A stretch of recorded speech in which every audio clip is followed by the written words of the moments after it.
오늘 일독 말씀은 24장에서 27장까지고 아침에는 출애굽기 24장 1절에서 11절을 같이 보겠습니다. 출애굽기 24장 1절로 11절 봅니다. 또 모세에게 이르시되 너는 아론과 나답과 아비후와 이스라엘 장로 70명과 함께 여호와께로 올라와 멀리서 경배하고 너 모세만 여호와께 가까이 나오고 그들은 가까이 나오지 말며 백성은 너와 함께 올라오지 말지니라.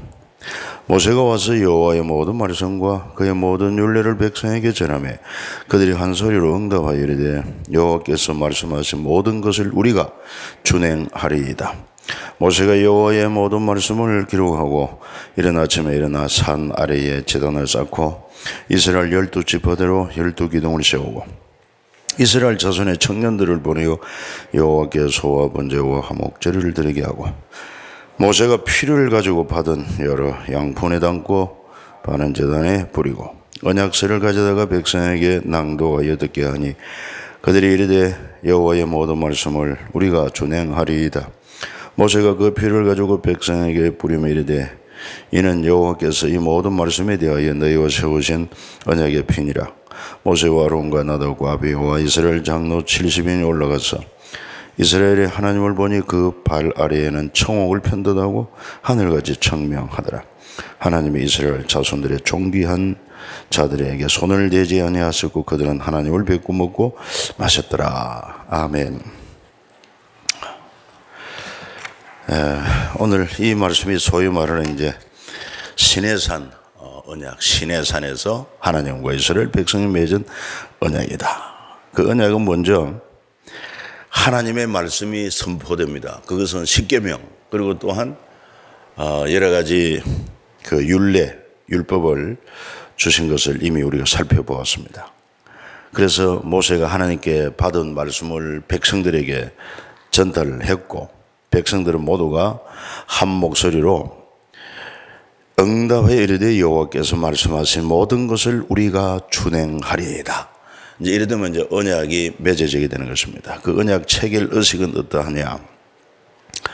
그래서 제단을 쌓고 또 12지파들이 12기둥을 세우고 5절에 가서 보면은 청년들을 보내어서 여호와께 소, 번제, 화목제를 드리고 그리고 그 짐승의 피를 가지고 반은 제단에 뿌리고 그리고 반은 백성에게 무리 앞에 뿌리면서 그게 이제 언약식이죠. 이르되 이는 여호와께서 이 모든 말씀에 대한 너희 세우신 언약의 피다. 그 언약의 핵심이 뭐냐 하면은 우리 중에 누구든지 언약을 어기면 이처럼 죽임을 당한다, 희생을 당한다. 그러니까 피로서 언약을 맺으면 생명을 건 언약이다. 그렇게 볼 수가 있습니다. 내 주와 맺은 언약은 영불변하시니 그 나라 가기까지는 늘 보호하시네. 하나님의 언약은 영원 불변한데 문제는 이제 우리에게 문제가 있습니다. 우리가 이 언약을 제대로 완전하게 지킬 수가 없기 때문에 그러면 죽어야 돼요. 내가 이 언약의 체결이 바로 그 아닙니까? 언약을 범하면 죽는다. 하나님 말씀 불순종하면 죽는다. 하나님은 절대로 언약을 변치를 않습니다만은 그러나 사람은 언약하기 때문에 언약을 율법을 온전하게 지킬 사람이 없어요. 그래서 하나님이 이제 또한 주신 그 은총이 뭐냐면은 바로 성소를 건축하고 거기에서 우리 죄가 율법을 지키지 못한 죄가 있으면은 죄값은 사망이니 너 대신 흠도 점도 없는 짐승을 끌고 와서 그 짐승이 대신 피 흘려 죽이고 그 피를 제단에 뿌리라. 네 대신 너 죄를 대신해서 짐승이 대신 피 흘려 죽고 그리고 짐승의 고기는 번제단에서 불태워 하나님 앞에 제사드림으로 우리 죄를 용서받을 수 있는 그런 길을 열어주신 거예요. 그리고 그게 바로 이제 성막의 시작 아닙니까?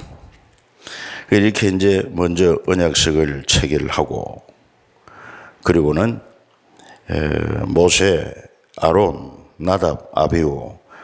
그러니까 모세와 아론은 형제가 아니고 나답, 아비후는 아론의 아들들로서 바로 제사장으로 직무를 감당할 사람들입니다. 그들이 장로 70인이 함께 올라가서 이스라엘 하나님을 뵙게 됩니다. 시내 산에 임하신 하나님의 그런 영광스러운 모습을 보는데 10절에 그의 발 아래에는 청옥을 편듯하고 하늘같이 청명하더라. 이런 하나님의 영광을 보게 됩니다.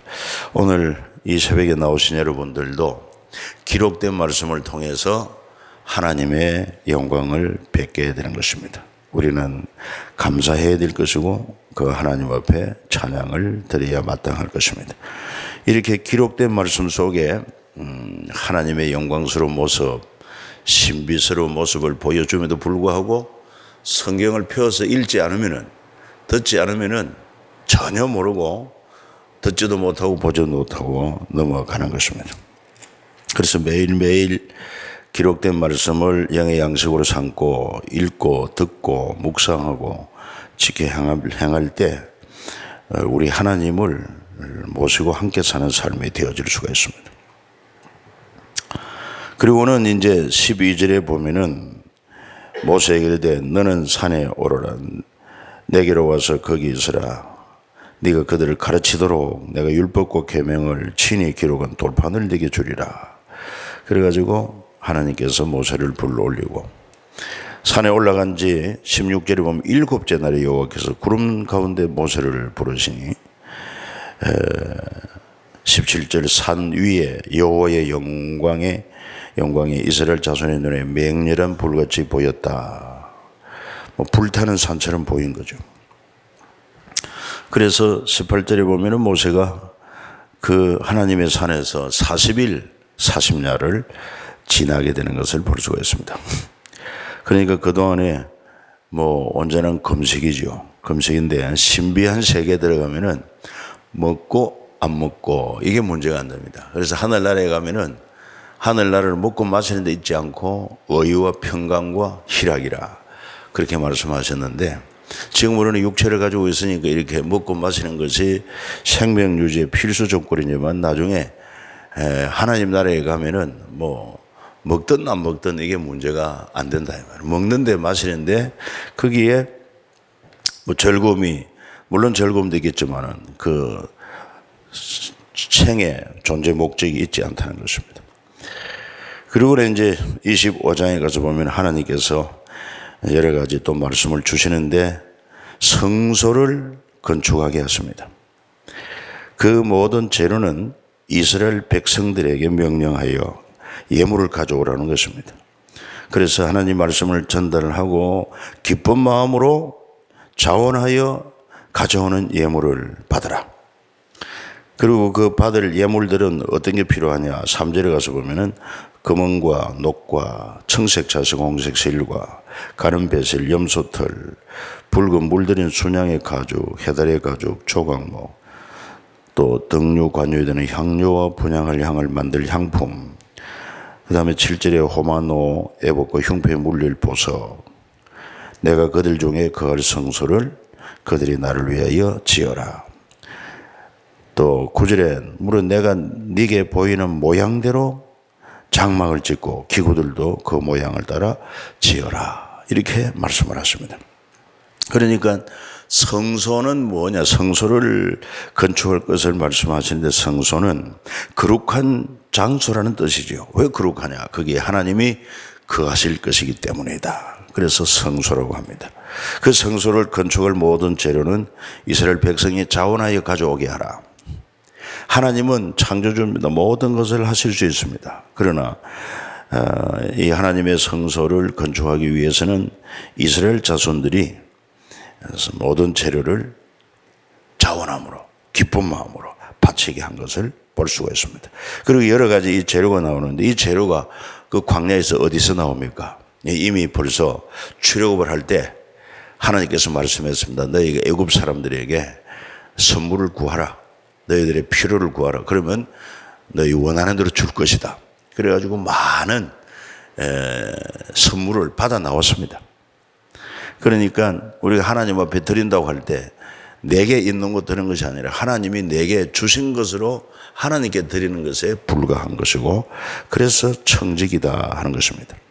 하나님은 우리에게 아무것도 주지 아니하고 하시려고 하지 않고 이렇게 필요한 것을 다 주시고는, 그리고는 하나님의 은혜를 알고 하나님의 기쁘신 뜻을 따라 자원하는 마음으로 기쁘게 드리는 예물을 하나님이 또한 기쁘게 받으신다 하는 것입니다.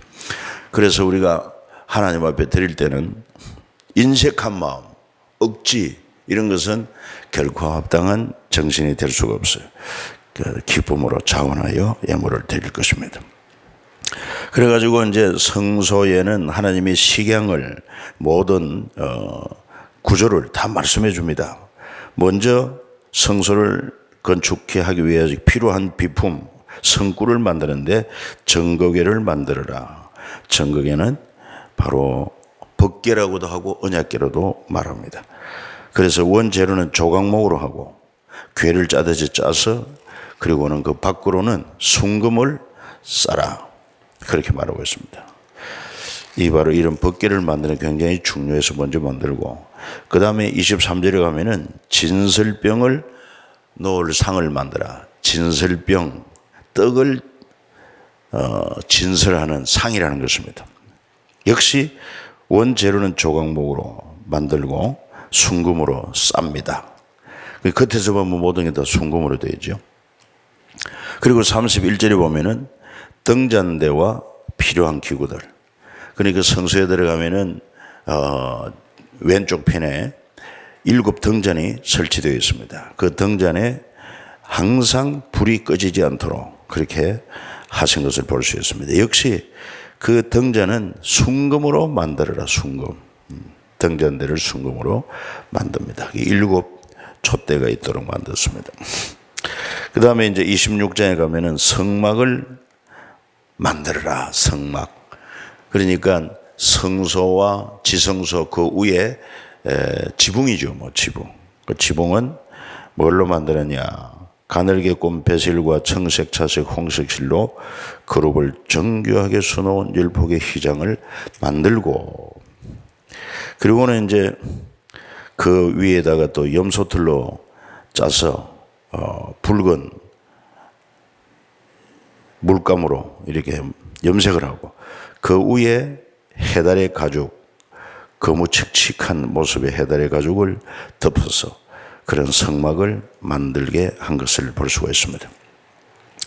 그리고는 이제 성막에 이 성소와 지성소 테두리로 돌아가면서 전부 다 기둥이 있어야 되고, 그 기둥 사이사이에 또한 연결할 수 있는 고리들을 만들고, 그래야 이제 성소가 되고 지성소가 이제 모양이 나오게 되겠죠.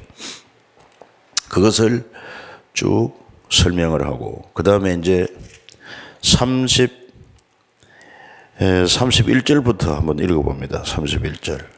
26장 31절. 너는 청색, 자색, 홍색 실과 가늘게 꼰 배실로 짜서 휘장을 만들고 그 위에 그룹들을 정교하게 수놓아서 검은 갈고리를 내 기둥 위에 늘어뜨리되 그 내 기둥을 조각목으로 만들고 금으로 써서 내 은받침 위에 둘쯤에 그 휘장을 갈고리 아래 늘어뜨린 후에 정거궤를 그 휘장 안에 들여놓으라.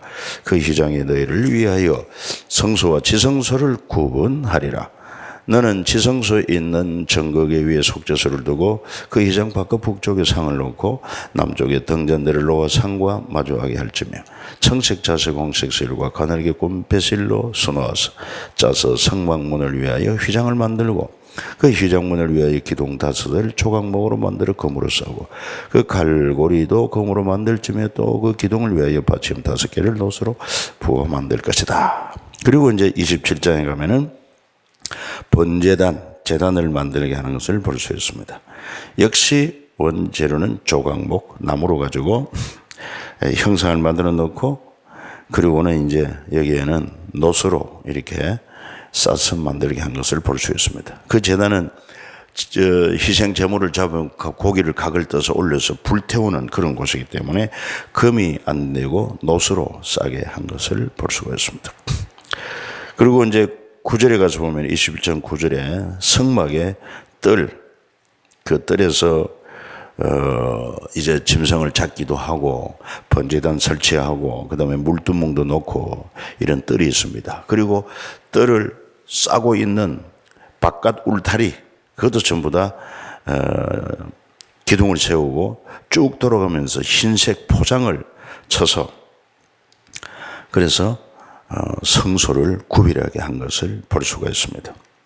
이제 계속해서 이렇게 하나님께서 모세에게 어떤 구조로 또 어떤 성구를 이렇게 만들라 말씀해 주신 것을 이제는 실제로 28장부터 보면은 또 하나님의 그런 특별한 은사를 받은 이런 사람들이 나와가지고 이게 모든 필요한 것들을 아주 정교하게 만들게 한 것을 볼 수가 있습니다.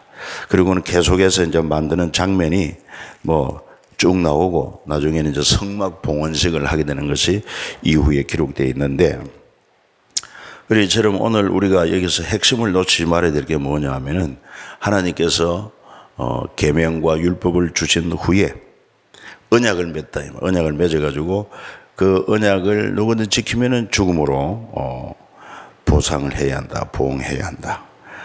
그런데 하나님이 아십니다. 우리의 연약함을 알고 그 언약을 다 지킬 수 없음을 알기 때문에 그래서 하나님이 그 하실 성소를 만들고 우리와 함께 하겠다는 거 아닙니까?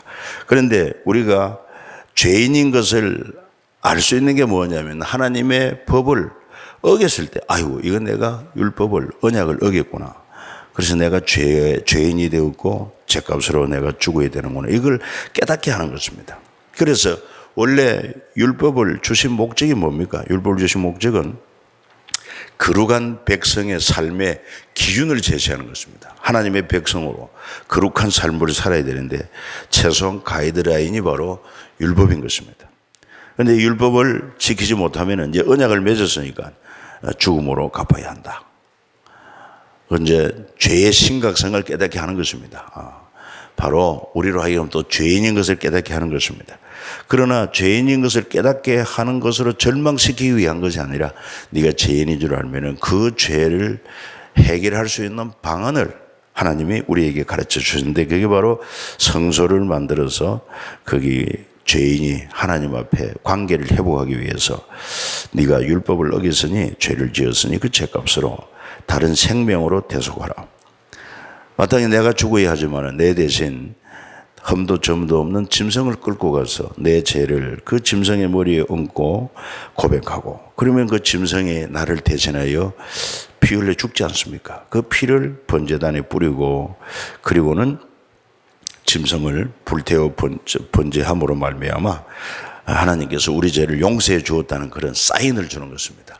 그래서 새롭게 또 하나님과의 관계를 회복하고 거룩한 삶을 살아가도록 이렇게 하셨는데 그 구약 시대에는 이런 짐승의 피로서 우리 죄를 속하게 했지만 이게 이제 하나의 모형이고 율법은 장척을 좋은 일의 모형에 불과하다. 참 형상이다.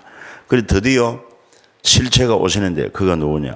바로 하나님의 아들 말씀으로 계시던 예수 그리스도가 우리 죄를 담당할 세상 죄를 담당할 어린 양으로 오셔서 바로 십자가에 못 박혀 피 흘려 죽으심으로 완전한 제사 단 한 번에 피 흘려 죽으심으로 완전하고 영원한 속죄 제사를 이루어 주심으로 다시는 이제 짐승으로 속죄할 필요가 없고 누구든지 바로 십자가에 죽으시고 부활하신 예수 그리스도를 믿음으로 나의 구원자로 받아들이면 나의 죄를 위하여 십자가에 죽으셨고 죄로 인한 죽음 문제 해결하기 위하여 부활하신 예수 그리스도 나의 구주로 믿습니다. 이렇게 할 때 하나님은 예수의 보혈의 그 공로를 보시고 우리 죄를 다 용서해 주십니다. 그래서 예수 믿으면은 우리는 의인이 되는 것입니다. 그리고 거룩한 하나님의 백성이 되는 것입니다. 자녀가 되는 것입니다. 이 은혜가 얼마나 크고 놀라운지 몰라요. 그래서 예수를 믿으면 모든 죄가 다 용서받는데 과거, 현재, 미래에 걸쳐서 영원히 속죄가 되고 그러나 이제 하나님과의 교통에 있어서 원활한 교제에 있어서 하나님은 우리가 법적으로는 의인이 되었지만은 실제적으로는 여전히 하나님 말씀 불순종하고 또 육체의 정욕을 따라 살고 여러 가지 허물이 많으니까 그럼 하나님이 기뻐하질 않아.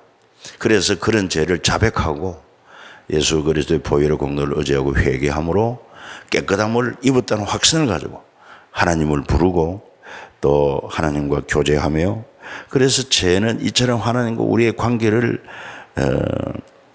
갈라놓는, 파괴하는 이런 악한 것이다. 죄의 유혹을 과감하게 물리치고 항상 하나님 편에, 말씀 편에, 주님 편에 서서 살아가는, 이것이 바로 신앙생활인데, 그렇게 할 때 주님은 우리와 함께 하시면서 정말 우리의 목자가 되셔서 갈 길을 인도하고 지켜주고 또 우리의 필요를 공급해 주실 뿐만 아니라 주님의 그 지혜, 주님의 능력으로 우리와 함께 해주셔서 우리로 하여금 거룩한 백성답게 또한 권세 있고 능력 있는 성리의 삶을 살게 하시는 줄로 믿습니다.